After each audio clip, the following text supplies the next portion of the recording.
राजनीति का मौसम कब बदल जाए ये कोई नहीं जानता, इसका अनुमान लगाना मुश्किल होता है। तभी तो अखिलेश यादव पुराने सहयोगियों के झाड़ फूंक को लेकर कल जो बयान दे रहे थे, आज उसका मतलब ही बदल गया। सपा को आशंका है कि पर्दे के पीछे विपक्ष को तोड़ने के लिए बड़ा खेल हो रहा है।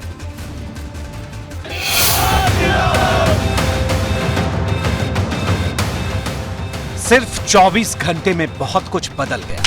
कहां तो अखिलेश यादव ने इशारा किया था कि सपा गठबंधन से रूठ के पुराने साथियों की झाड़ फूंक हो चुकी, मतलब वो दोबारा साथ भी आ सकते हैं। कई बार कुछ लोगों का रास्ता भटक जाता है और गांव में झाड़ने और फूंकने से ठीक हो जाते हैं लोग, लेकिन झाड़ फूंक का लगता है उल्टा ही असर हो गया।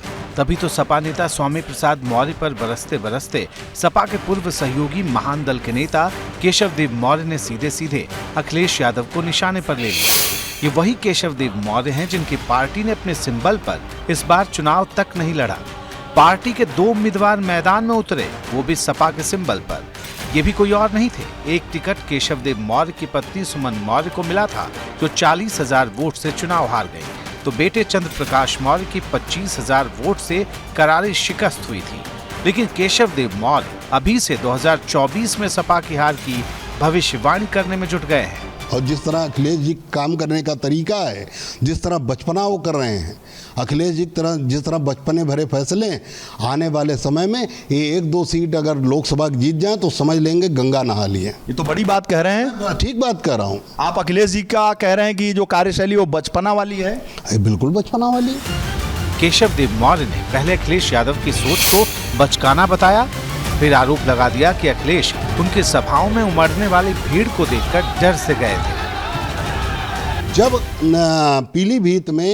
पीलीभीत से सैफई तक की जो वो रथ यात्रा निकली, उस रथ यात्रा में अखिलेश यादव जी ने आना था। सैफई में थे अखिलेश यादव जो दूसरे दिन सुबह मुझे मिले। तो आपसे इतना डरते थे अखिलेश जी? नहीं, डरते नहीं थे, वो आने वाले भविष्य के खतरे को मजबूत नहीं करना चाहते थे। मैं बदायूं में अपने बेटे का चुनाव लड़ा रहा था, उसके कार्यालय पर था और 2 रैली बदायूं में अखिलेश यादव जी ने की, लेकिन उन्होंने मुझे जो है उस रैली में नहीं बुलाया, मैं वो कार्यालय बैठा रहा।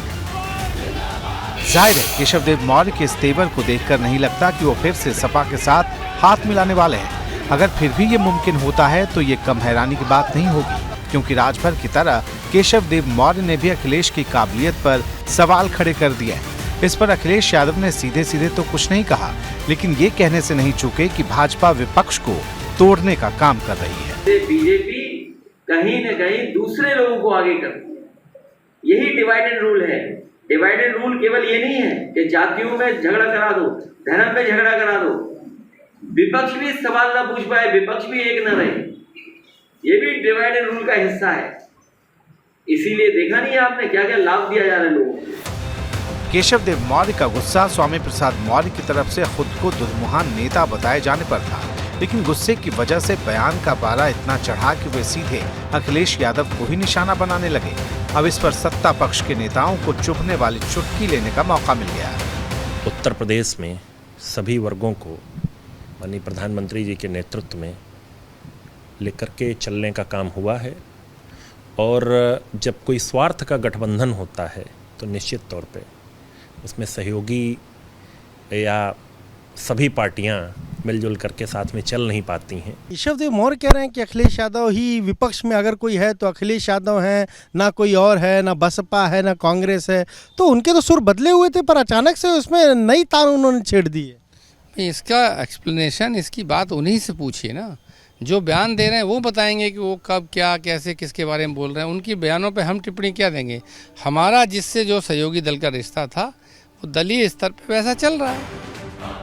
यूपी में मौर्य जाति का वोट बैंक करीब 5% का है।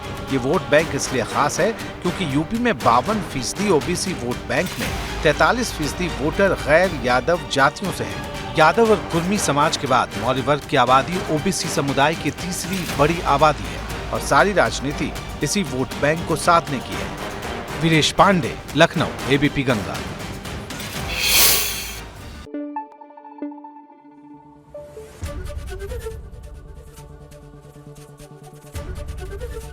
एबीपी गंगा, खबर आपकी, जुबान आपकी।